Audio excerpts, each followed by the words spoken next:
and welcome to the IdeaCast interview series, episode 12. My guest today is Meg Beeler. Meg is an author, shaman, visionary, and steward of the natural world and the environment, especially in her region where she lives. And in this conversation, Meg and I discuss her book, Weave the Heart of the Universe into Your Life. And I picked up this book a few years ago and found it to be very useful and have a great utility, as it is full of exercises and explanations of the exercises, and it is accessible and functional. So we talk about things like energy alchemy and transformation and the human spirit and our species' potential for flourishing in this world. So join Meg and myself as we have a thought-provoking conversation.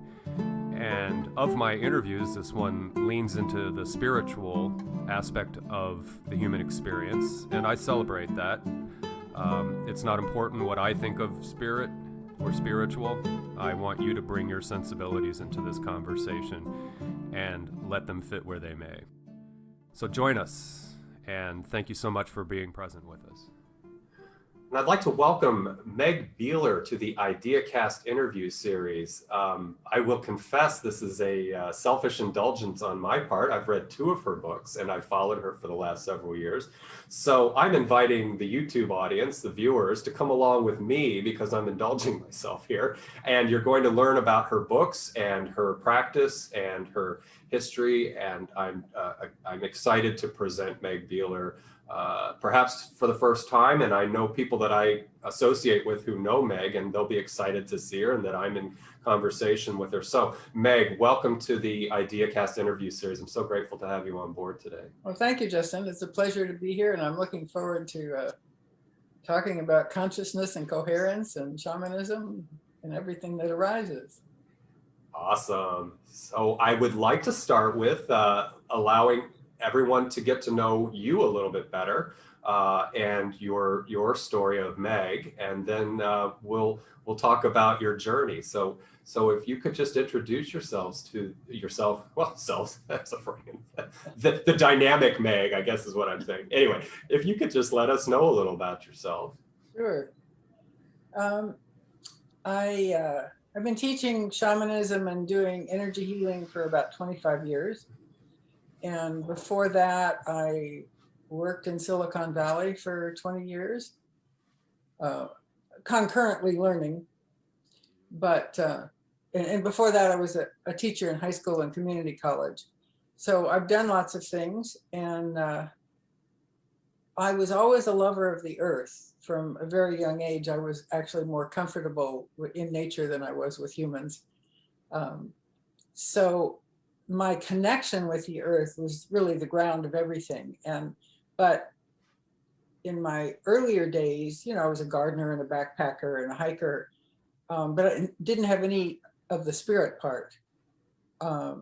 So it wasn't really until I had the opportunity to go to the high Andes and meet the Caro people, who are descendants of the Inca. And I was really blown away by the way that people lived with so much joy. And I came home and I thought, I've never seen this before. I want to know how to do that. So I kept going back and kept studying and coming home and integrating things, because you can't go to Peru every other week, or at least most of us can't. Yeah. And then I'd heard about shamanism, but I didn't even really know what it was. And I asked my friend, and I still didn't understand it, but I saw this course called Shamanism and the Spirits of Nature. And I thought, well, that would be fun. That's up my alley. So as soon as I went, I realized that that's what I've been doing all along. Then I, of course, proceeded to learn the particular modalities and techniques of core shamanism. And so all of this segued into all the traveling that I'd done and being in different cultures. And it was like I don't know if it was like a funnel, but things began to come together. And I started studying with Sandra Ingerman, doing shamanic stuff and healing with spiritual light and medicine for the earth. And I knew that the Andean cosmology and healing with spiritual light were very connected. But it took me 10, 15 years to really understand how they went together. And so all along I'm teaching classes and loving being with people and sharing all this stuff. But there's a thread of always trying to figure out, I like to pull things together, weave things together. So there's a thread of always trying to figure out, how does this connect with that? How are they complementary? What are the differences? And so that's what I've been writing about for a long time. I've had a blog for, 20 years. It's too long to remember. But it's beautiful, right? That'll be a legacy that you leave to the world, as is this interview or anything that you do. I guess that's one thing about the electronic age is as long as there's electricity flowing and servers that can retain things, that it's kind of the new papyrus scrolls of this epoch, So thank God you've been writing for 20 years, because that's there for discovery, and those who seek good information will find it, and we'll cover that. Make sure that people have access to your website and everything that is necessary to get to know your work better. So shamanism, and I asked this out of a fair amount of ignorance. I actually interviewed a guy, Dr. Paul J. Leslie, about 3 weeks ago, and he wrote a book on hoodoo and root doctors and the low country shamanism of the Carolinas and Georgia. And of course, that was brought in by people who were slaves. And so that was vectored in from Africa, the teachings and so forth. And that was a fascinating conversation. But it strikes me in my naivety that shamanism is global and universal. And prior to transoceanic crossings, that it emerged in nearly every culture that exists. So there's something about shamanism, there's something about the social unit, the tribal unit of people, that's a necessary element. Was the shaman beyond just the spiritual and the psychosocial relationship? Was he an authority in a sense? Was he someone who would arbitrate things? What was the role typically, from what you've come across, of the shaman in the community that he served or she served? Well, I want to precede that with one piece of context. Some cultures are shamanic, which means they travel in non-ordinary reality and work with spirit helpers to get information and to heal. Okay. Other cultures, and these are Western terminologies, right? Mm-hmm. Other cultures are known as animistic, and their focus is more on relationship with all the living beings. So in the Andes, it's animist, and the stone is alive, the mountain is alive, the clouds are, everything is alive. And this is not a mental idea, this is a real heart perception. Mm-hmm. So you're in relationship all the time with all these beings. So the way that those two fields or ways of perceiving come together for me is that in my world, everything is alive, and I can also access the spirit dimension of each. I can go to the spirit of the mountain or the spirit of the river or whatever, and have a dialogue. So in a traditional community, there were two ways of becoming a shaman. One was that somebody in your family, your grandfather, your aunt, or your father, had that role in the community. And yes, they were a leader.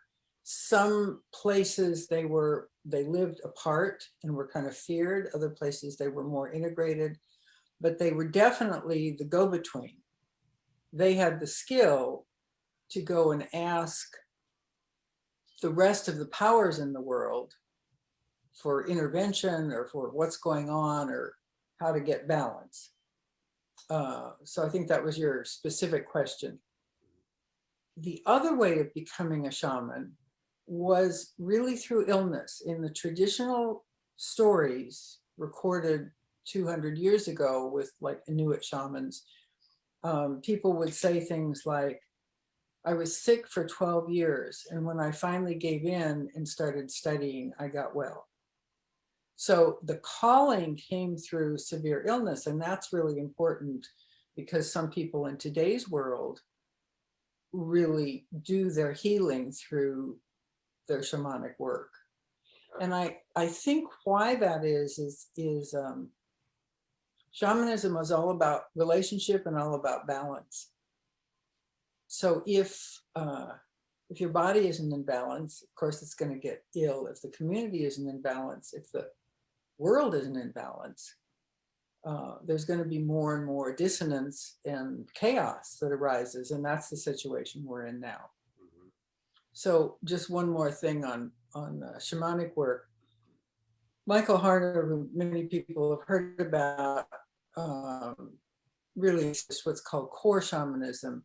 It's not culturally based, so it's not African or it's not Mongolian. It took all of the commonalities of all the shamanic cultures and presented them in a way that was accessible to Westerners. So the main vehicle in that, besides ceremony, is called Shamanic Journey, where you travel with a helper, usually a power animal or teacher, and they guide you to get your questions answered. And the crucial thing is to know what you want to know before you go. Right. So you have a specific path. You don't just kind of wander around and see this and that. But in doing that, you're making a relationship with these spirit beings. And so that's what's really fun, because it's not just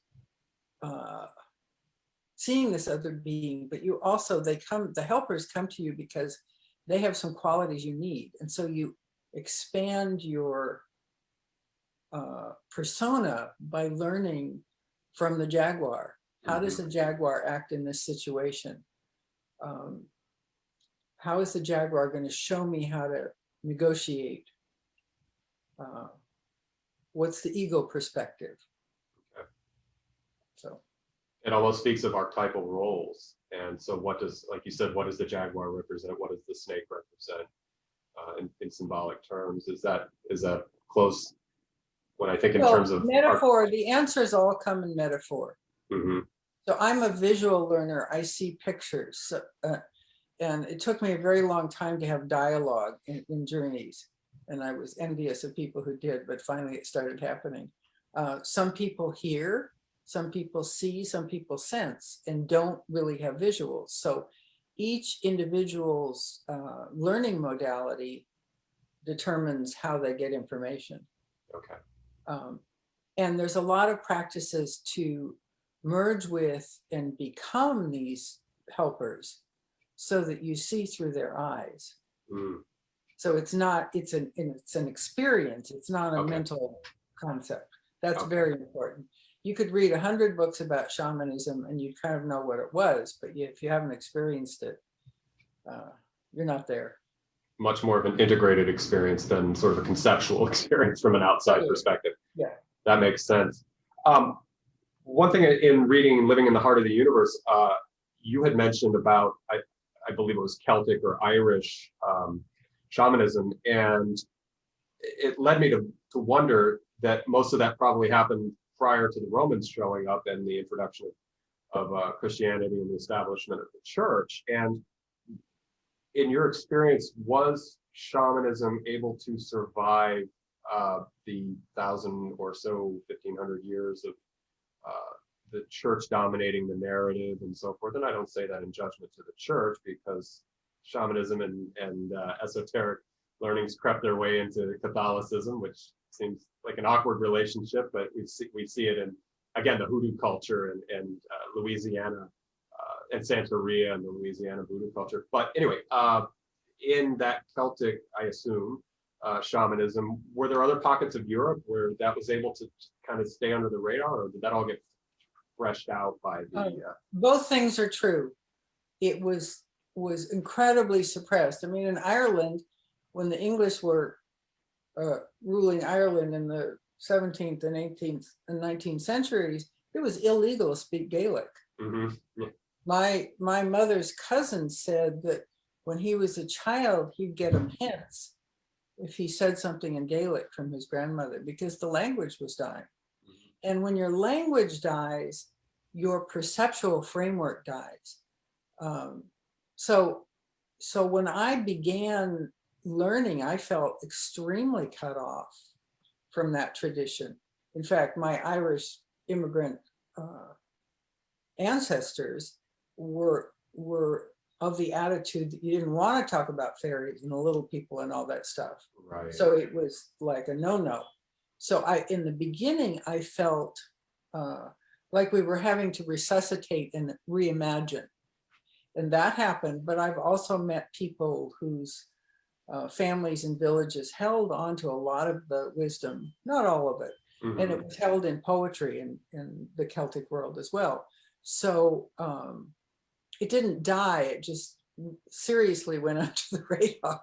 Yeah. But what was interesting for me when I was in Peru and saw ceremonies, they were the same intentional ceremony as I had learned in my pagan work. And it was a huge relief to me to understand that we hadn't totally made everything up.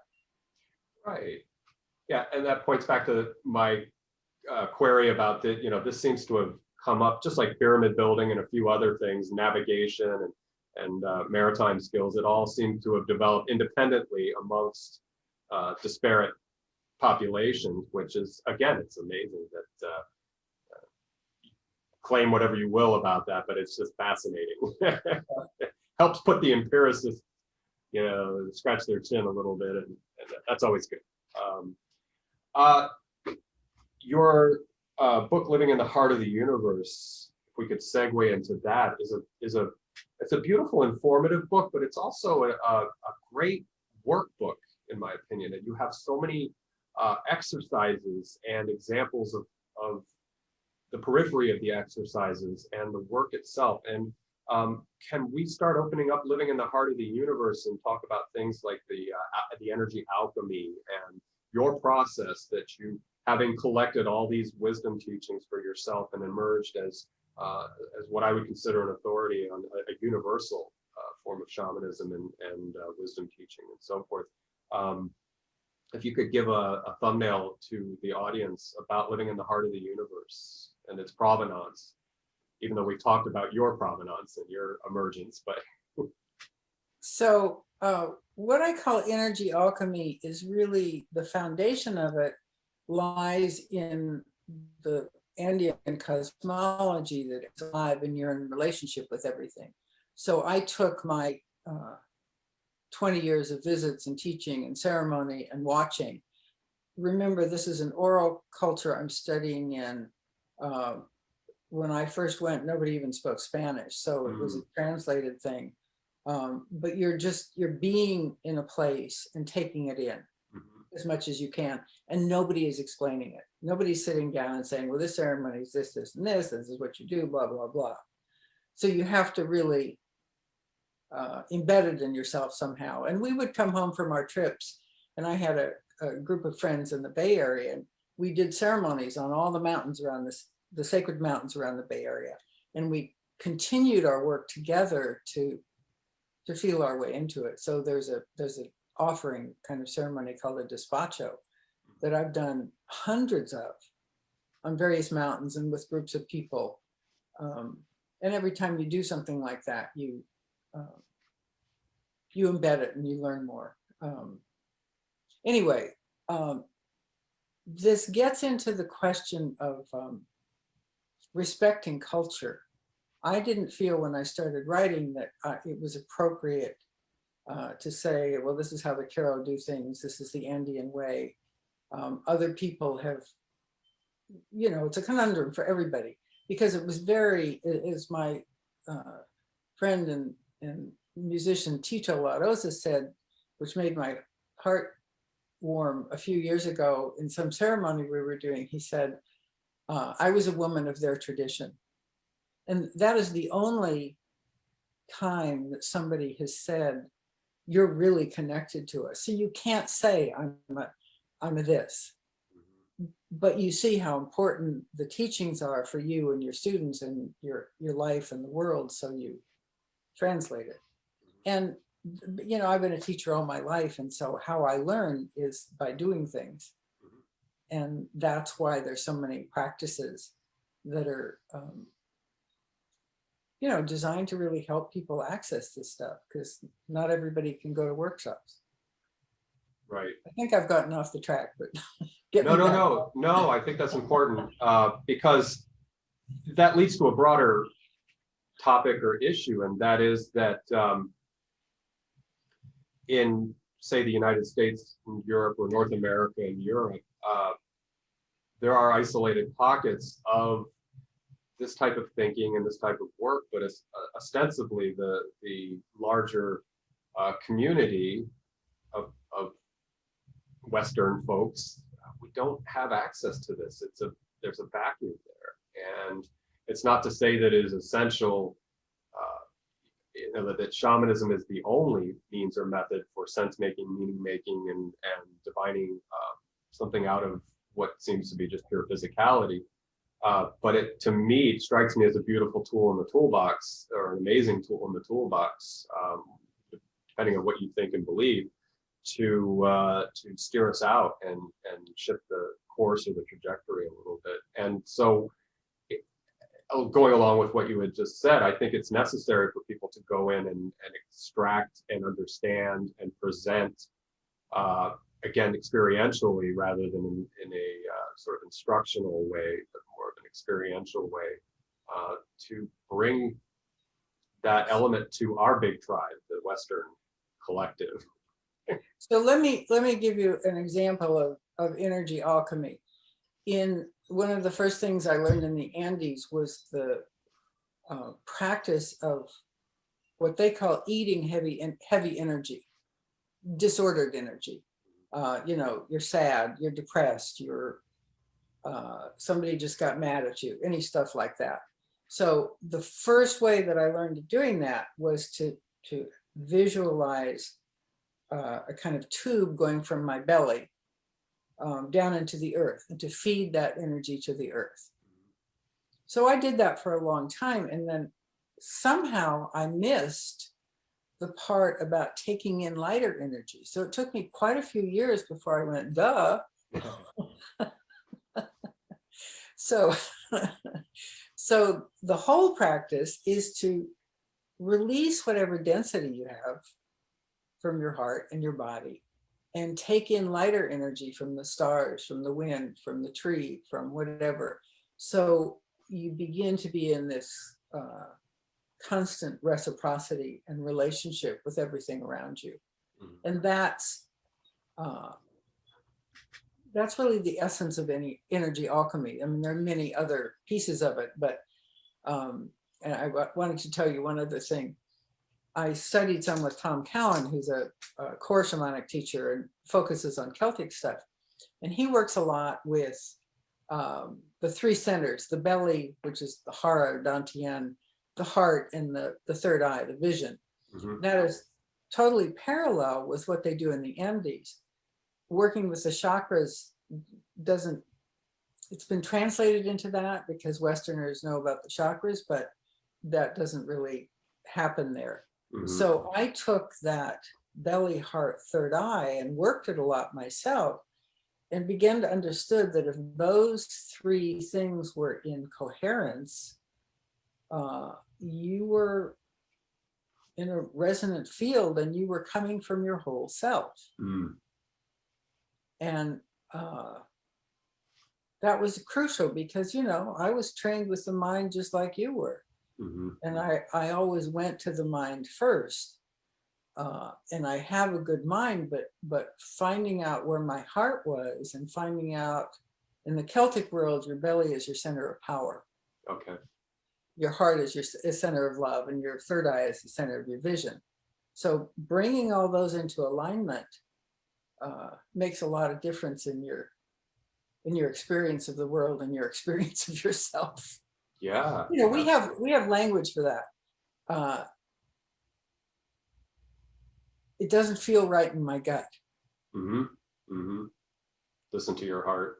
listen to your heart, those kinds of, which we say, but we have learned not to trust. So there's this whole business, and this comes back to Christianity and Western culture. We've all been trained to not trust ourselves, to not have sovereignty or inner authority. Mm-hmm. And getting back to that is a real challenge, because anytime you, well, first of all, I'm a woman, so I got knocked down every which way. Right. Anytime I would be assertive. Yeah.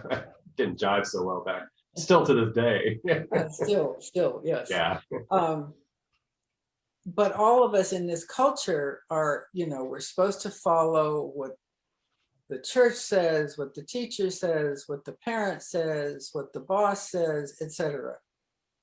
And in that, if it doesn't sit right with you, you're in big trouble, because they're not vehicles, social vehicles. People take it as a confrontation if you suggest an alternative or say, that doesn't feel honest to me, or stuff like that. So we have to work very hard to get back to our inner authority. Yeah. And that's one of the ways in which being in relationship with the spirits and with the natural world is very helpful. Because instead of feeling alone, you have all these allies out around you. And you can Right. go to those allies and ground yourself with the tree, Mm-hmm. and come back into the world in a different place. Right. That was a great You don't sound takeaway. convinced. No, I am, because I'm gonna tell you a story that you might get a chuckle and appreciate it. It's the exercise with trees. I do landscaping in Florida. I love horticulture, and so I have a story that sort of goes back to my beginning, but it relates.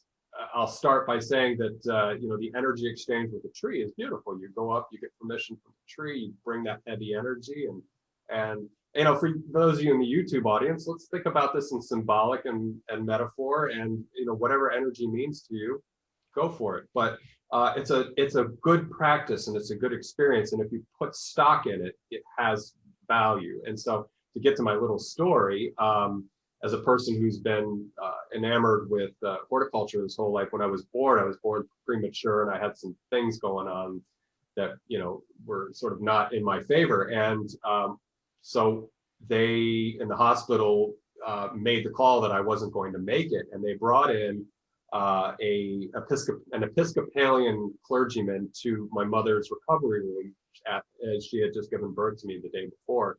And he was tasked with the job of saying, your son's not going to make it. We need to get his last rites, or whatever they do, that they do for babies that are getting ready to die.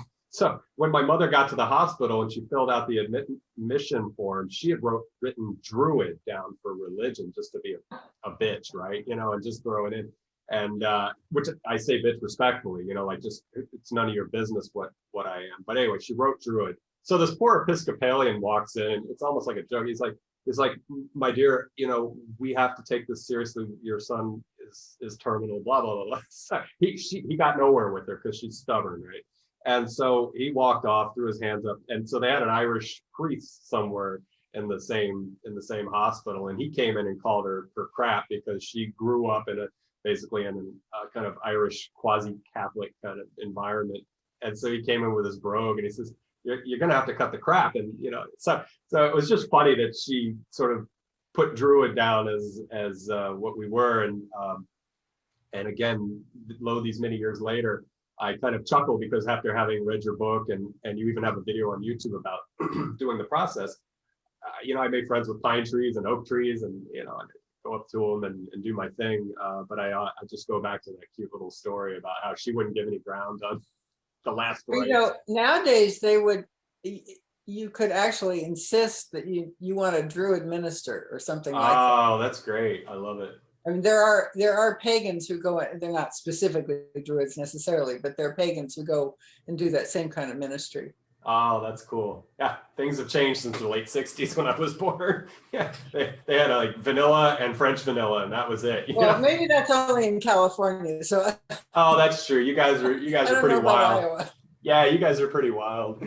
And to continue my ramble, you were talking about women and empowerment. Two of my heroes in life, and this is straying off topic with shamanism and energy and spirit, but there was a woman named Ida Craddock who was, again, on my short list of people that I admire, and she was an uppity woman in New York in the 1880s and 90s. And there was a guy who was the mayor of New York. I forget his first name, but his last name was Comstock. And he was a pious, upright, bigoted, blah, blah, blah. And it's just a very proper puritanical type.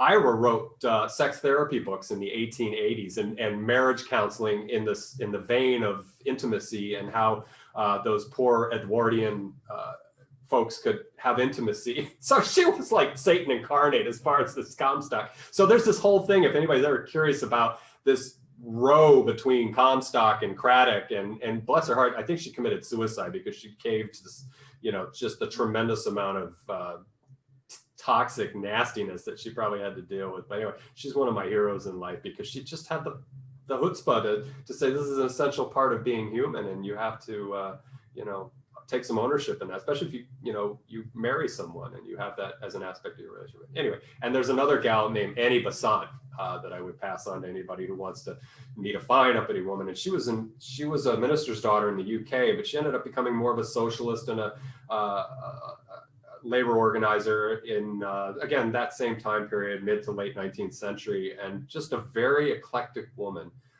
who she might have been in theosophical circles as well. I can't remember her history, but I just remember that she was more of a labor agitator. And of course, in the UK and the Victorian era, that was probably like, only beat them 9 hours a day and, only take 5 pence away from them when they come to work, just whatever fair labor standards they fought for back then. But I love heroes like that just get in and throw a big fat wrench in the works and cause some sparks and things like that. So I know I digressed. I apologize. But getting back to living in the heart of the universe, I tend to get ADD, so I apologize.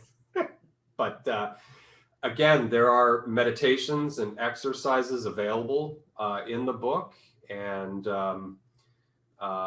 it's just a great kind of a catalog of things you can do for transformation and exercises that you can engage with to, as you said, to drain that heavy energy. And that's the one thing. And when I was talking to Paul Leslie the other day, it seems that the hoodoo tradition focused or operated as a proto psychotherapy or a proto therapeutic element for those communities. And again, and I'm not saying that you're practicing anything specific, but just that subclinical level of being able to let go of things and deal with the stress of modern life and so forth. That's very much available in your book in terms of accessible and palatable, right? So it's not a huge task to understand what you're working with. And I like that. I appreciate that and what you've done. Thank you. It's accessible. On my YouTube channel, I have I have the tree video, but I also have brief videos on all the elements and about a kind of central meditation that I developed over the years called the Earth Cosmos meditation. And that your energy audience would be interested in this because the basis of it is you open your crown and invite in energy from the cosmos, and you mix it with your heart energy and send it out into the earth. And you do that 4 times, and then you draw earth energy up, mix it with your heart energy, and send it to the cosmos. Okay. So what that has done over time, many years now for me, is it's created a situation in my body where I'm basically always running that energy, and I have a very clear channel. So I can access, it's meant that I can access other kinds of energies as time went on more easily. And for me, it's an incredibly opening and cleansing thing to feel connected with the earth, which most of us have trouble doing, and with the stars, and be carrying that in your heart really shifts around how you're being in the world. Mm-hmm. Yeah, very grounding. And with regard to grounding, a lot of people seem to be lost in their persona these days, and the characters that they play either on social media or at work or the social scene, whatever that looks like. What in your book is available in that sense of being able to sort of tap into or rediscover perhaps your more authentic nature of who you are? So maybe not clearly defining the authentic Justin or the authentic Meg, but just having the opportunity to make that space available to reconnect or be connected with that sense of self. Well, humans are relational. And when our relations are fragmented, we suffer. So one of the pieces of that, one of the answers to that, I would say, is that making a relationship with one tree or one creek engages you in a different way. So you're not so self-centered, you're not so egoic, you're looking at what's the experience of that other being. And the more you do that, the more you open yourself up and can then be relational in other ways. There's an Austrian man named Thomas Hubel has done a lot of work with trauma, and he's really becoming an expert around the world. And one of the things he's saying is that the climate crisis at root is a crisis of our trauma. We no longer feel the earth, and if we don't feel the earth, we don't feel our own bodies, and we're totally disconnected. And that's the trauma part of it is not just our personal traumas, but the wars and genocides and immigrant experiences and all the things that happen that people carry in their own bodies. They carry them epigenetically and hand them down to their ancestors descendants, sorry. And so the level of trauma is building and building and building. And one of the practices in shamanic healing is bringing back people's dissociated parts, their soul parts, and helping them integrate them. And if what happens, it's a human response. You dissociate to survive, and then you develop compensating behaviors over your life. And you probably get no support, for whatever the trauma was, whether it was a war or some sort of abuse. So you're just muddling through. But you cannot be whole until you get those pieces back. And when you get them back and can integrate them, it's not an abstract thing. It's like really those pieces of you have talents and strengths that come back to you. And that enables you to engage with the world in a whole different way. That's just one example of what we do in shamanic healing, but it's a really beautiful piece of it to me. Right.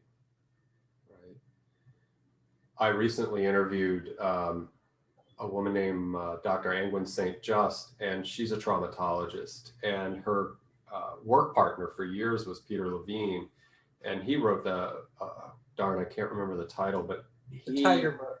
The Tiger Book, yeah. And that tiger, the origin of that story is really fascinating. He was working with a hard case in therapy, and she was going on about something, and he said, "Nancy, a tiger," right, in therapy, and it caught her, and it derailed whatever circuit she was in, and it brought about this whole cascade of this epiphanies of the broken connections that occur when trauma occurs, and there's a disconnect in the stream of self, as you pointed out. And Angwin, in her own right, has a beautiful interpretation of the collective trauma, and she calls it the fractal, patterns of trauma. So Mm. like the Mandelbrot said, is this constant iterative series of expressions of itself.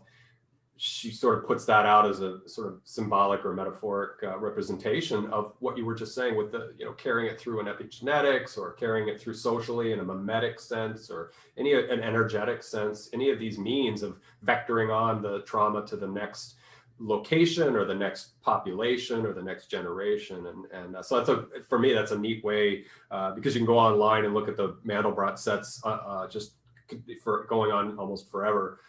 With expressing itself, and so that's trauma. So that is an interesting image to. Yeah, it's a good way to visualize it and to see that.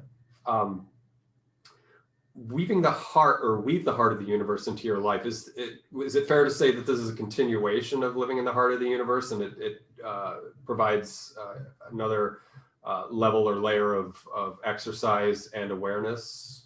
Well, actually, no. Okay. See, I asked that out of naivety, so I'm glad you're clearing it up. So the secret is, I couldn't find a publisher, so I self-published the first book. Okay. And I sold it successfully, but I saw that I didn't want to carry on all the distribution stuff. So I was still looking to get a publisher to do that part. And Findhorn Press in the UK picked it up. So they changed the title. It's the same book. Okay. All right. So that's the book behind me. That's yeah.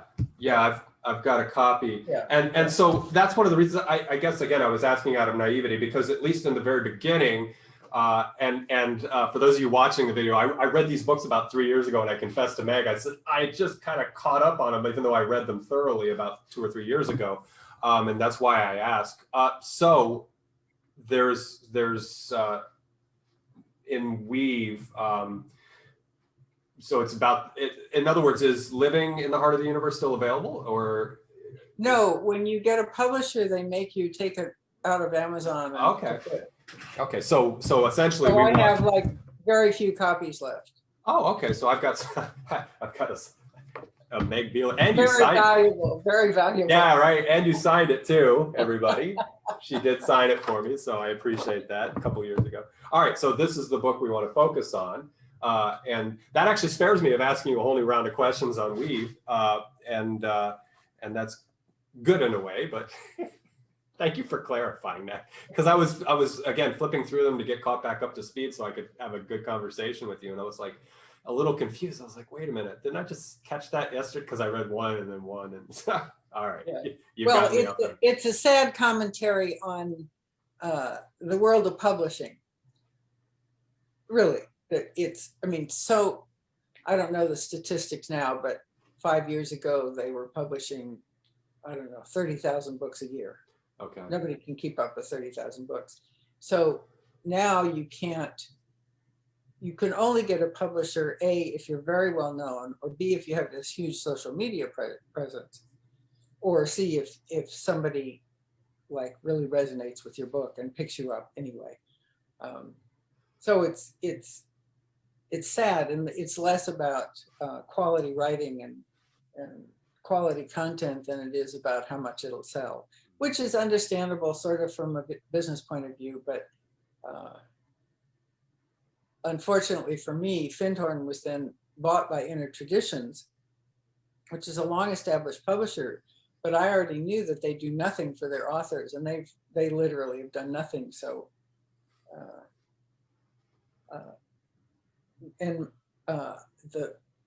right after it was republished, as Weave the Heart of the Universe, we had the first fires in Northern California in 2017. Oh, yeah. So my own efforts to continue to carry it forward were severely distracted. And then the year after that, I'm the chair of a mountain preservation organization in Sonoma County, and we wrote a book on the mountain. So that took up all my time. Right. So that poor book has been somewhat abandoned, not abandoned in my heart, but abandoned in terms of marketing, let's say. Yeah, well, it's a good thing we're having this conversation because I want to expand the awareness and salience landscape of the book. Because again, I think it has what, to me, when a book does more than just talk to you or convey a message to you, and it stops and it has exercises and it has substance around the exercise. So in other words, you go to the trouble to explain what's going on, like the heavy energy and processing that. I think that's of great value. I think that's really good. It's good to read a book about somebody's interpretation of something, but again, when you can put in little tools in the tool chest for people to work with, and again, I'm speaking largely to those who haven't discovered the book, that it's worth a peek. It's worth the time. If you're in the process of trying to transform yourself or make meaning of your life, get through those existential that checklist that you have, I think it's a good investment. It's really really my intent was to help people get reconnected and find the joy in their life. Mm-hmm. Because I grew up in a world where there wasn't much joy, and I didn't even know how to approach it. But for me and for a lot of people, that sense of groundedness and reconnection in the world around you, in the nature around you, expands your heart and just starts opening doors. Right. Go ahead. I just wanted to say that the book I'm working on, Seeds for Our Future, is really a continuation of Weave the Heart of the Universe into Your Life, in the sense that I had so much material that I had to just put it aside. Okay. Now I had time to take it up. So this book has focuses on three things: finding your heart, really finding your heart and using that in the world, cultivating the radiance of love and compassion and stuff that you bring to the world, and building coherence so that we can address the extreme problems that humans are living with in a different way.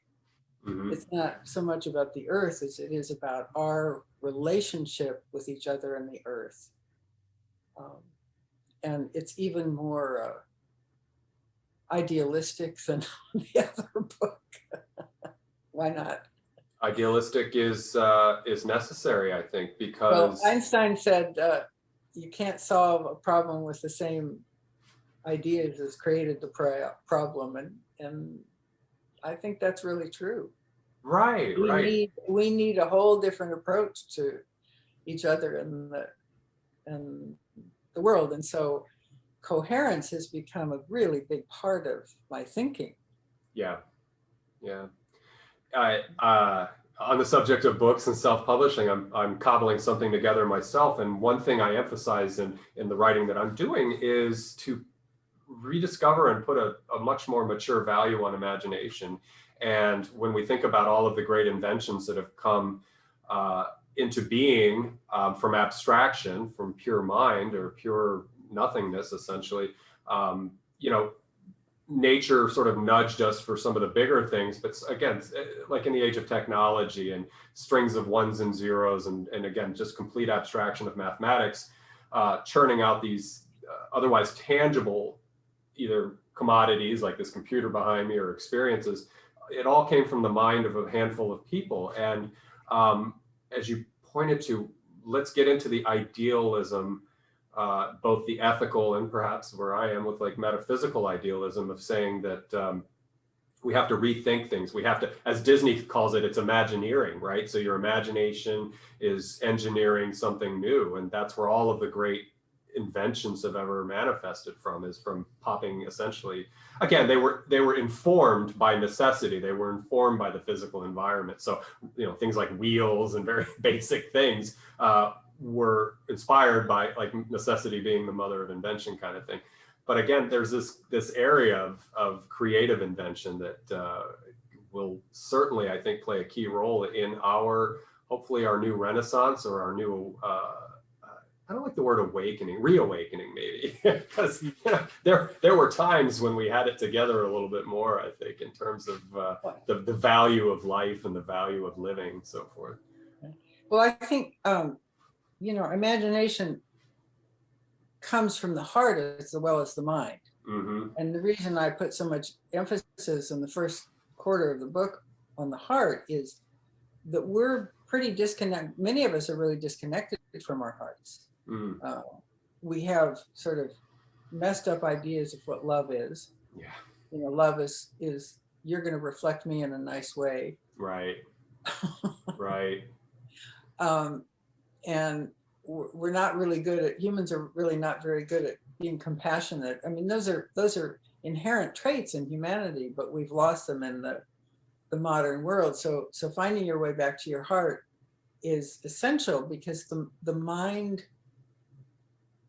has brought us to where we are.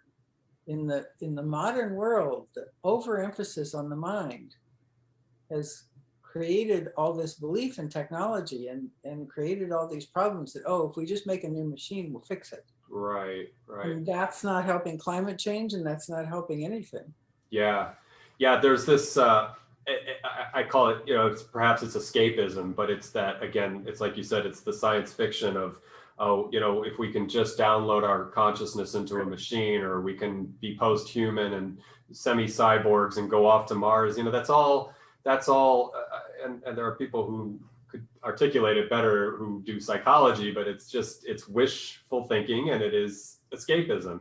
And there is a fraction of that has some value. Like, we do need to continue to partner with technology and partner with information, but to rest on that. And I think also, to get on my soapbox, I think humans always seek a savior. They always seek salvation from X, from whatever it is. And so we see that in political and cultural processes. We see that with technology, right? That, like you just said, tech is going to, it'll solve we'll figure out how to capture carbon and miracle the carbon away and all these different things. Let's bring indigenous people into this for two reasons. Indigenous people see from the heart. Shamans see from the heart. And indigenous people are still the ones saying, we're the ones we're waiting for. It's not the savior. And that's that expectation that somebody else will fix it.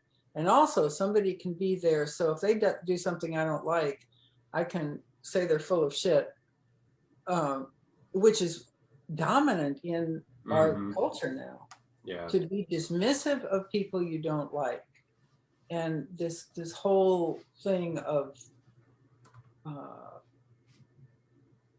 putting people down because in character trashing them because they're doing something you don't like, it's extremely destructive.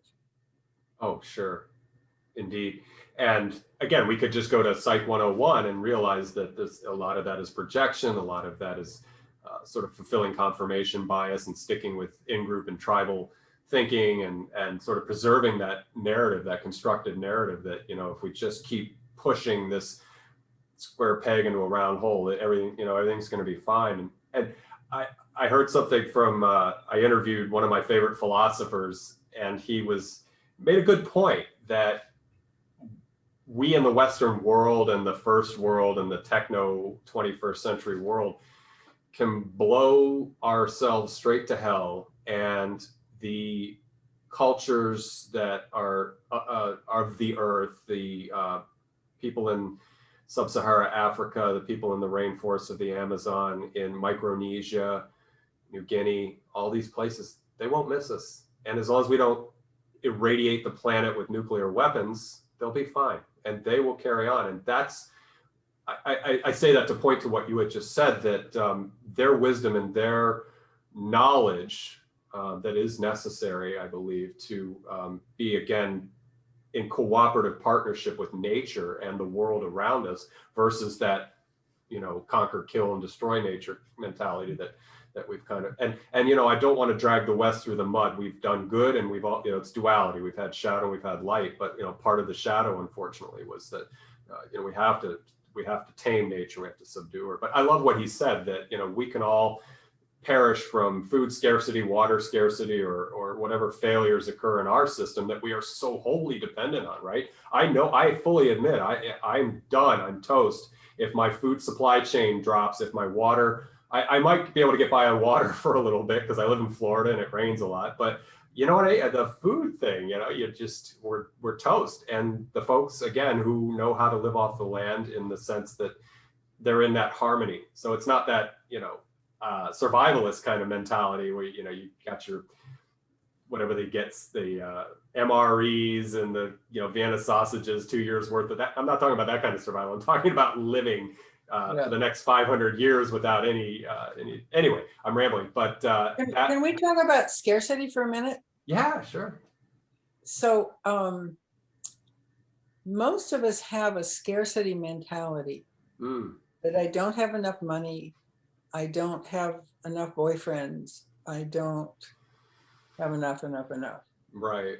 What that does is create a situation, A, where I'm always trying to get more, and B, where I think I have to do it, I have to take care of myself. Nobody else is going to take care of me.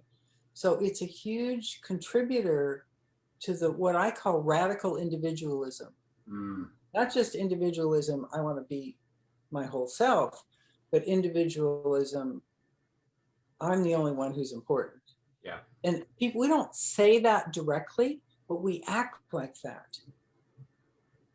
You know, business leaders act like it when they don't invest in what they're supposed to be doing and take all the money and screw all the workers. Right. Humans act like that when they, and we're dealing with a conflict around scarcity and individuality around COVID. When people say the government can't make me take a shot. It's true, the government can't make you take a shot, but what's the effect on the rest of the population? So I just, you know, I've been thinking about this scarcity thing because the issue of individuality is kind of gone beyond the pale in our culture.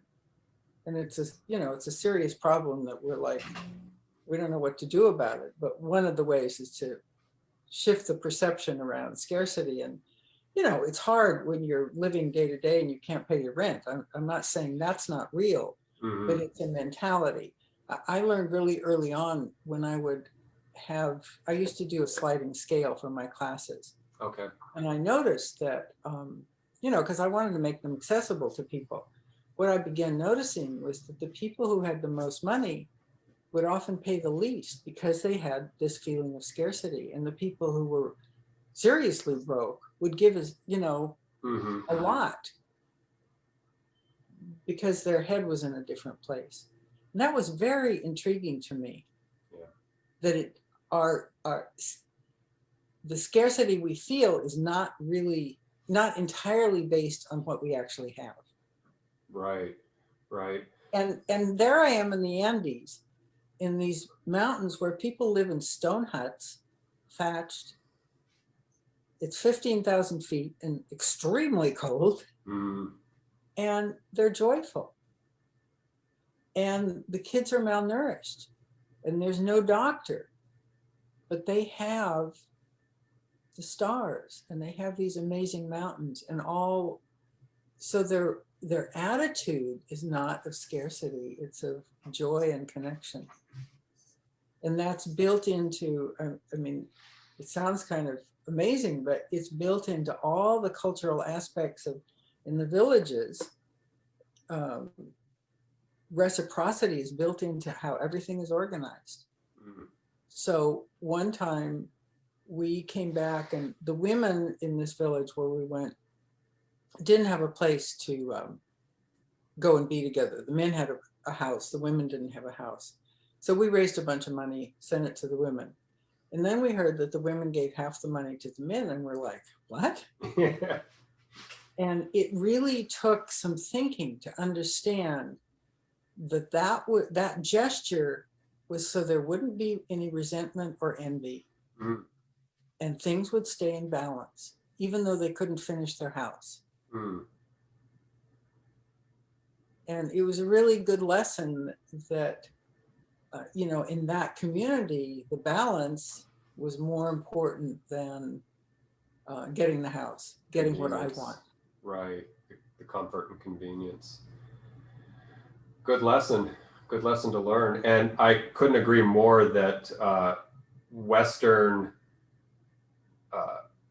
ideology, ethical ideology, really does speak to that perverse, I call it a perverse sense of idealism, because as you said, you have to have your agency and your self-sovereignty and boundaries and a sense of who you are, et cetera. But it's been, without pointing too many fingers in too many directions, I think marketing and advertising has had a hand in that, and saying, you're your own person, and they build you up in this sort of stylizing of who to try to flatter you, to seduce you to buy the product. And of course, we have in the drumbeat of our narrative of our, whatever you want to say about the veracity of our narrative of our American history, is that, we were pioneers and musket in hand, and we did this and that. And that's just a mythos that it hit a really bad side branch line, and took us out of that sort of, if there's anything good to be said about Western European colonialism in this country, is that in the very, very beginning, we huddled in these tiny little enclaves in New England and Virginia, and we, worked as a cooperative society. And they came from these sort of Huguenots and people running away from the conflict of the Reformation and so forth. And so there were these little esoteric religious communities that were trying that, right? They had their own little social experiments going on, but that sort of got dissolved pretty quickly. But yeah, I mean, it's not baked into our narrative or ideology here to see things from that perspective, as you stated, with the giving half to the men, even though it was to an expense to yourself. So that there's repercussions in all ways in society. We don't find that balance with nature. Mm-hmm. We never have found that balance with the people on whose backs we built the country, mm-hmm. and whose land we took, and whether it was indigenous people or slaves, and all the reparations for that. I mean, there's all this trauma that we carry. We've seriously done damage, and until we fix that. Yeah. The problem, there's a really interesting case in Southern California. There's a place called Manhattan Beach, and apparently a Black family owned a bunch of the town, and it was taken away from them. And so I believe the city council has actually voted now to make reparations somehow. I don't know the details, but mm-hmm. it's like the first instance practically that I've heard of. And of course, it's making people nervous. I mean, Manhattan Beach is really not the cheapiest place in Southern California, but it's expensive. Right, relatively expensive, I'm sure. So the dialogue has been, this family lost not just their land, but a huge amount of wealth from mm-hmm. having that taken, mm-hmm. just like the Native Americans did, just like. Yeah, on and on and on. Yeah. And so, that speaks, and I have nothing against capitalism, but it's a very predatory experience and exercise. There's no compassion in it. Excuse me. I mean, you could talk about outliers and on either side of the bell curve, but a lot of it's social Darwinism. It's predatory. It's predation. And what kind of bothers me a little bit is it used to just be company against company predation, but now they've turned around and are predating the consumer, the customer, right? So you get these megacorps and they just lock you into things, and I don't want to sound too preachy, but it's just, it can't help itself. It's like stigmergy. It just can't break free of its own gravity. So it's very interesting. Americans don't necessarily, I mean, nobody's traveling right now, but it's very interesting to take yourself out of your culture. See what's happening in other cultures. Of course, Europeans are not that different, but I recently had an opportunity to go to Ecuador into the part of the rainforest which is roadless. So you fly in. And this was through a group called Pachamama Alliance that works in concert with the indigenous people there. And there's a big effort to preserve the headwaters of the Amazon, a huge territory. It's an area that it's been divided up by the government to sell off blocks to the oil companies, but it hasn't been ruined yet. The northern part of Ecuador has been, totally polluted with all the oil runoff. Anyway, you get into this place and you're living very simply. I mean, they're making your food and you're walking through the jungle and just kind of taking it in. But there's no external stuff going on. So day by day, your body just settles into listening to the sounds and noticing the strange caterpillar on the tree and being. And it's a huge gift to experience that kind of being. It's really what we all need in some way, and we don't have very good tools to take ourselves away from all the fluttery input. I mean, that's one of the reasons that I like meditation. You sit down, your whole intent is to just be present and observe, so you're not looking at your phone, you're not answering the phone, you're trying not to get distracted, and come back to your breathing or whatever method you use. And it gives your body for a half hour or an hour a chance to settle and be still. And that stillness is what gives rise to your imagination. Mm-hmm. Mm-hmm. And that quiet is what lets you be in your heart and move from your heart and be in a coherent relationship and do your healing, as you know from your groups. Mm-hmm. We can have a lot of information about healing, but it really comes from the stillness and the heart and in the within, the centering and the relationship with everything. I couldn't agree more. Pulling yourself out of the fray and finding that respite, that little bit of time out. Since we probably not practical, like you said, even 2 years from now, when things start to normalize again, or a year, hopefully less, that we can travel, that, we may not all be afforded the ability to travel for various means, but to be able, like you said, to go in an internal state and bring yourself into a now moment or a presence outside of all of the over rumination and mentation. It's really why I liked backpacking. Because you go backpacking, you can't carry very much weight. So you have one change of pants, one change of shirts, you wash your underwear, you carry a little bit of food, and you have no excess. So your life becomes very simple. You walk, you get tired, you make food, you sleep. Very zen. In the meantime, you're in some beautiful place, but it's another way of calming down your nervous system. Right. And being connected. And I think I'm bringing these things up because you and I were both getting into a very mental analysis state. Yeah. And we could feel us going more and more hyper. And then I started talking about being, so we can kind of take a breath and calm down again. Reel ourselves back in. Yeah, for sure. For sure.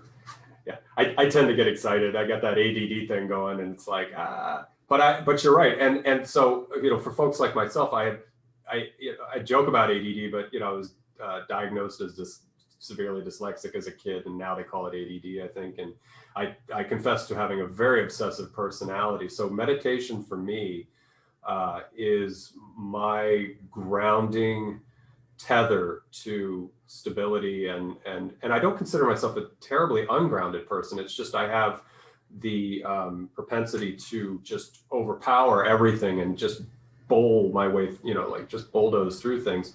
And so as you just did, and as we just experienced, being able to pull back is a beautiful asset. It's a beautiful capability to cultivate and to practice continuously. And for people who are not really familiar with energy language, what we just did was moving the energy around, shifting the energy into a different state. And when you learn tools to do that for yourself, it's huge. Mm-hmm. And every time anybody has those kinds of tools and brings them into the world, they can affect the energy in a room. I mean, we know if somebody's smiling and happy, we all want to run over and be with them. Yeah. Well, in the same way, if somebody's calm, that radiates out. And so it's one of the ways, we call it guerrilla energy work. Oh gosh. It's one of the ways that you can affect those around you, your workplace, wherever you go, and shift the trajectory just a little bit. And every time, it's I can't think of the word right now, but it radiates out, gets bigger and bigger. Yeah. And that's an empowering thing for us as individuals. So it's one of the good reasons to learn some tools to move your energy and to come into your heart and to know how to find stillness. And everybody can do it. It's just harder for some of us than others. Oh, sure. That's the beauty, is it's so democratic. I mean, you don't need to buy anything. Well, it helps to get some instruction in the front end, but once you're competent, capable, then go and be your own creator with the program that you develop for yourself. Let me get your input on a couple of things, and then I want to have a discussion about how folks can work with you if you are actively mentoring and working with people. I want to make sure people have that information, which again, everything will be provided in the description field of this video, but I want to talk with you about that. So two things, going back to our Western culture, we'll throw it a bone and acknowledge that there is firstly, a psychedelic renaissance going on right now, and that can to a degree be seen as something that is pointing towards shamanism. So in other words, the ayahuasca ceremonies in Central and South America or Mexico, and some of the other, I know people are doing the bufotoxin 5-MeO in Sonora, and again, anybody, when I say this, do your research. I'm not advocating anything. I'm just bringing up matter of fact points. So anyway, the psychedelic renaissance seems to be, it seems to have traction, seems to have some staying power in our culture. And then also mindfulness itself, meditation. So it's always been, I've been aware of it since the mid 80s when I was a teenager, and I've practiced it, not to any great degree until I was in my late 30s, early 40s, but again, was aware of it as a teenager. What are your thoughts about these, let's say, practices or these phenomena coming into Western culture one at a time? So what's your take on the psychedelic renaissance right now? Well, so both of us, you and I, are both interested in shifting consciousness. Mm-hmm. And any of the loosely called psychedelics, what I call sacred medicines, mm-hmm. are a vehicle for opening the doors of perception, as Aldous Huxley said. You perceive and experience things that you didn't experience before with the help of by ingesting these various things. Right. And each, I do feel strongly about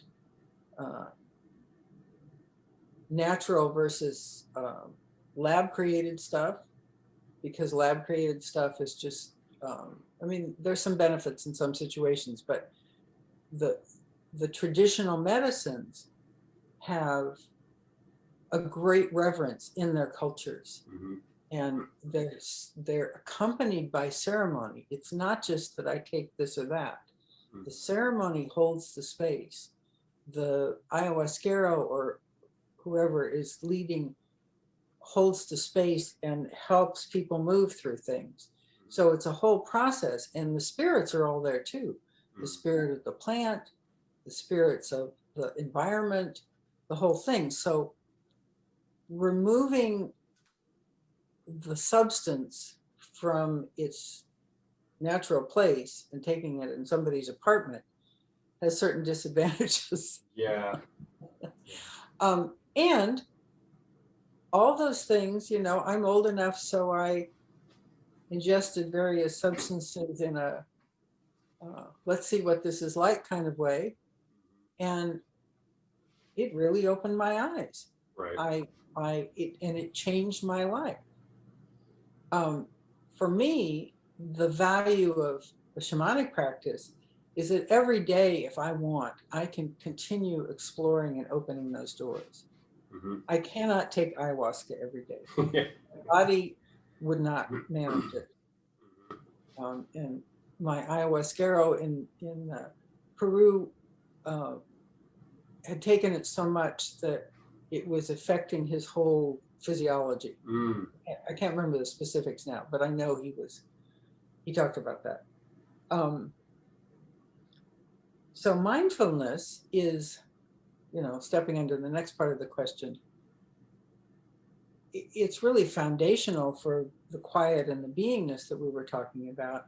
It's a way to train yourself to be in a different space and to, instead of obsessing on something, to learn to let it go. And it certainly is a huge part of my practice.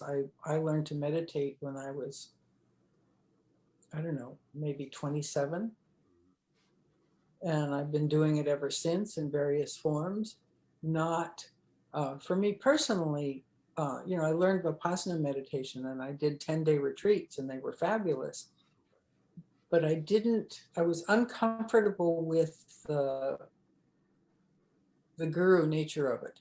You know, I'm a big inner authority person, sovereignty. So I continued doing the practice without being part of a sangha. And then I had a very interesting experience it was after 9/11. A friend of mine said, let's get together and sit. And she was a Zen practitioner. So about 10 women who had various meditation practices started sitting twice a week, and we could see the world needed a lot of sitting quiet. Yeah. And that was an incredibly freeing experience for me, because I saw that I could allow I had enough tool of meditation, you know, what mindfulness is. I could allow it to go where it went without holding to the specific practice. And that just opened huge doors for me. So now I incorporate meditation with working with coherence. You know, every week I sit with a group of people around the country. Actually, they're not just in the US. We do a coherence and blessings meditation. And so we practice together. What is that like? And how do we do it? How do we get there? How do we support each other? I meet with another group weekly to explore energetic realms. And we start with 5 minutes of silence to meditate and bring ourselves into the present moment, so that we don't bring our to-do list or the phone calls we have to make or the frantic morning we had or anything. We're just there. Right. And it changes everything that happens and allows for the word presence, which means we're right here. We're not thinking about something else or my next sentence, but we're exactly on track. That presence gives all of us a huge support and really opens our hearts. Are you encouraged by the, I don't know if you want to call it an increase in popularity, but it strikes me that there is more attention being paid, if you will, mindfulness being paid to basically what you described, small communities, especially being facilitated by the technology that we have now. We don't have to be in the same village or town or whatever. Do you find that encouraging? The same Zoom meeting. Yeah, right. Yeah, that's what I do. Several times a week, and I love it. And it makes no difference. We're a community when we're 60 or 70 people in a Zoom call. Is that encouraging to you for, let's just say, for the United States or Canada and the U.S. To see that there is this, emerging interest and popularity and so forth? Most of us explore a lot of different modalities before we settle on what works for us. And that's reasonable. Like, I learned Vipassana meditation and it was very good for me, but it had certain limits. And when I hit those limits, I'm like, okay, what now? So I went and did something else. I mean, it had limits on, I could become calm, but I still had these repetitive behavior patterns and it wasn't addressing those. That's one example. So it makes perfect sense to explore. And there's something that people say to me a lot. They'll say, and this isn't necessarily my clients, it could be my friends. They'll say, I know all these practices, but I don't do them. And I try to address that in this new book, Seeds for Our Future, because like learning shamanism, you have to do it. And it's only by the experiencing it and the doing it and embedding it in your, not just your psyche and your emotions, but your habits, that you make change. Mm-hmm. So I've now forgotten who said this, but somebody talks about the brain being like a cunning animal. So I can have a very strong intention to meditate every day, for example. And I can do it most days. And then, I start to feel better and more calm, and I'm not so angry with my kids and so on. My body is so attached to how I used to be that it will keep trying to get me back to the old thing. I mean, my consciousness is there, my heart is there, but my body still, that's the cunning animal part, still keeps trying to get me back. And so you have to be aware of that and say, okay, no more cunning animal here. Yeah, right.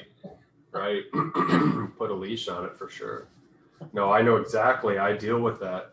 You put that very nicely too, because you can spend a lot of time being up here, but then there's that sort of default force that can move you. How do people get a hold of you? Again, the information will be there, but give me a rundown on what you do with your website, your mentoring, and how people can work with you. My website is easy, megbeeler.com. On the website, there are many links where you can make an appointment either for a free half-hour conversation about whatever your issue is, or make an appointment to do some healing. So that's pretty straightforward. There's also a contact form. As soon as you sign up with me, you get my newsletter where I'm always talking about this stuff: shamanism, consciousness, coherence. How do we make change? How do we keep our hearts open? There's a lot of stuff, including not just my blog, but there's a lot of explanations on what's shamanic healing, what's energy alchemy, what's the book about. So, you could spend a lot of time doing that. I also have a YouTube channel, Meg Beeler also, where I have these videos of, like we were talking about, the making friends with a tree, that kind of thing, and simple energy practices. But I've also started doing these interviews called Seeds for Our Future, and I've posted 4 of them already with really interesting thought leaders on what their perception is. One of them is a channeler in Australia. One of them is the CEO of a nonprofit in New York that works with women worldwide. So, variety of people, just like you interviewed. And if you like to sort of have thought-provoking interviews, they're a way. What I do with people is I do a lot of mentoring now. So somebody will have some sort of shamanic practice and they'll be stuck and they'll come to me for some help, or they're on the edge of making a big change in their life and they need help asking the right questions and continuing on their path. And so we'll meet and do journeys, and I'll suggest homework for them and just be a support. Healing, I mainly do soul retrieval, where I see people a number of times to bring back the soul parts and help them remember and integrate and look at the patterns that are in the way and that kind of stuff. But you know, any kind of an issue can be addressed with shamanic healing. So I really start with, and my whole intent is to empower people. I don't like spending money on healers if I can help it. Right, right. And I certainly don't like getting roped into something. So I want to give, I mean, that's why I wrote writing the books, to give people tools that they can get for $16 and use, even if they don't have a lot of money. So the whole, whether you're mentoring or getting healing, it's all about self-empowerment. So all the time I'm teaching people tools.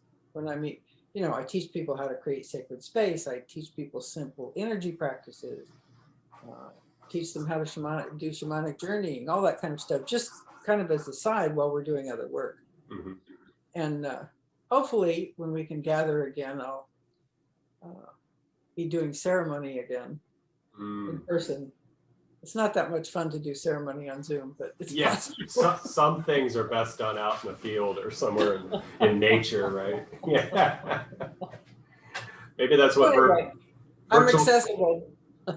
Yes, you are. And again, all that information will be had in the description field of this video. And so I would encourage people to be curious and to explore Meg Beeler's work, her books. When is your forthcoming book coming out?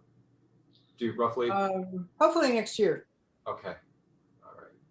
I'm still writing it, so. But I'm about 2/3 of the way through, which is beautiful. Exciting. Oh, that's great. It's been great during COVID. Yeah. Sitting right. Right. Yeah, I don't consider myself a writer, but as I explained to you before we started recording this conversation, I have a project that I'm doing, and it's going to take a book to explain where I'm coming from. And so I'm not writing a book for any other reason than it's an instruction manual of the insanity that I'm bringing in. No, just kidding, everybody. But yeah, that's my motivation is I want to articulate what it is I'm trying to do. And so I won't do that here, but. Well, and the advantage of writing a book is you're forced to understand what you really think. And so you really learn a lot about yourself and you get a lot of confidence, because as you write, it unfolds. It's not like it's all sitting there beforehand, because you've got to find the right words. Yeah. So every, you know, I really consider writing another way of self-exploration. I agree. Yeah, it's been a journey, a very creative journey for me. And, you know, the first chapter or two was difficult because it's, you know, never really, I've done a little bit of writing here and there, but to you know, tell yourself you're embarking on something that could actually turn into a book is intimidating. So, but then I'm up to chapter 10 now. And so the last 3 or 4 chapters just went by so quickly, and I'm like, I can't say enough. And hopefully the last, I'm trying to do 12. And so the last 2 hopefully will flow as easily as the 6 in the middle. Yeah. And then so my advice to people always is read your work out loud. Okay. You can hear every fumble in a sentence. You can hear every sentence that doesn't make any sense, everything. Nice. It takes a while, but it really makes your writing better. Thank you. That's great advice. I had figured intuitively that writing it would be fun and easy, but then reviewing what I wrote and getting beyond the stream of consciousness. Because again, when I'm writing, it's just boom, boom, boom, it's flowing out, flowing out, flowing out. But now I got to go back and make sure there's, as you said, coherence and intelligibility and relevance, and all these things that people are going to, say your book sucks or your book's great, And I'm not looking for either. I'm looking for, I get it. I think, I understand. Anyway. Well, it also helps. I learned this by the seat of my pants doing my first book. It's really important to identify who your audience is, because you write one way for one kind of audience and another way for another. And everybody who starts writing resists that. They just want to say what they want to say, and that's fine. We all have to do that, but it makes it clearer. I could have a whole separate career advising people on how to write books, but I'm not going to. Right, yeah. No, write your book, and I think that would be more rewarding and fulfilling. And I'm looking forward to that. That'll be great. So I wish you, or I see you having good writing ahead. Well, thank you. It's been a great pleasure to have this conversation.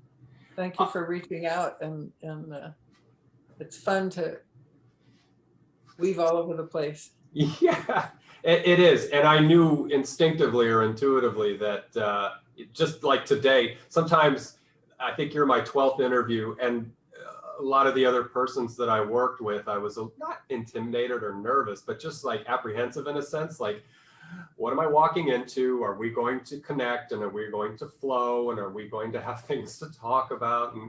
But knowing what I read of your work and seeing your videos, and I just had this really good intuitive sense that we would have a lovely conversation. And that's why I said in the beginning, this is almost more that I'm indulging myself here and having, again, a lovely and productive conversation with you, and just let's bring people along with us that want to share in that experience.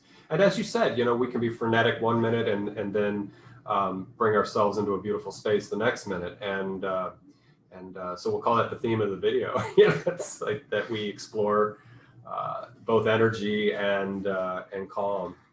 So it has been a great conversation. When you do publish your book, consider there to be an open-ended invitation to come back, and we will talk about the new book and see where you are and what's going on. So I look forward to that. And in the meantime, be well. Continue taking care of Sonoma Mountain. We didn't get a chance to talk about that too much, but if people go to megbeeler.com, link below, you will see that there is access to that book. It's also available. If you just Google Meg Beeler, you'll see her books come up, and you will be able to find it there. So I will say goodbye to you after we stop record. But again, thank you so very much for this beautiful conversation. And as I say to people, that the others that I've interviewed, I said, this is going to have a little life of its own, and it's going to move on and be discovered. And I always love that. It's just so cool that, people will pick these things, just like books, they'll find them and they'll get into them and appreciate them. So I see that for this conversation. And for those of you who are with us and who have been with us for the entirety of this conversation, I am grateful to you as well, that you stayed with us and hopefully learned and enjoyed and went on this journey with us. So Meg, I will say goodbye to you in just a moment. And again, to everyone watching the video, thank you so much for your time, and we'll see you in the next conversation. Yes, thank you. Take care.